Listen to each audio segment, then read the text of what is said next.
azizlarim, hamshaharlarim, zamondoshlarim.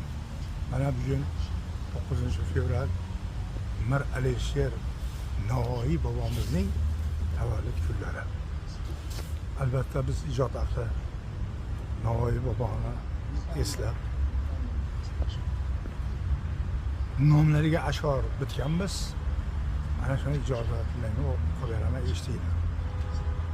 Muhaqqaqlar yetakchisi, donolar qiblagohi, din va islom peshvozi, shariat mulkining shovvozi Mir Alisher Navoiy bobomizni eslab ma'rifat mash'alini yuqori tutgan, shariat cho'qqisini zabt etgan u zot ash'orlari yashin tezlikda yetib dunyoni uyg'otgan Navoiy ustod.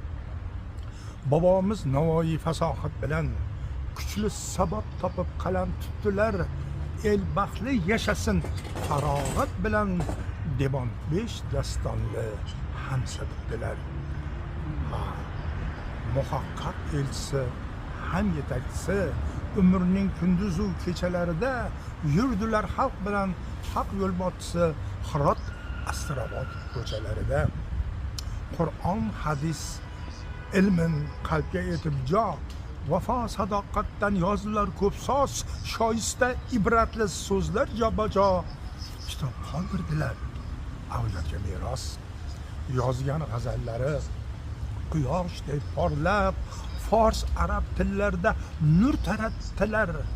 Turkiy tilni sevib dildan ardolab, ona tilda fuzun ijod etdilar.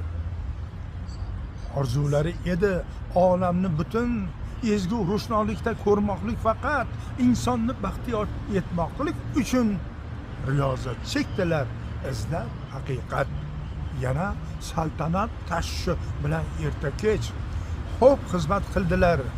Saroblar qoldi, achilib o'tdilar, o'qtirolmay hech.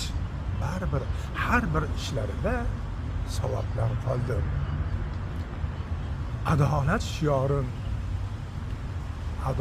shiorin balandroq etgan Hazrat Navoiyni tan olgan jahon.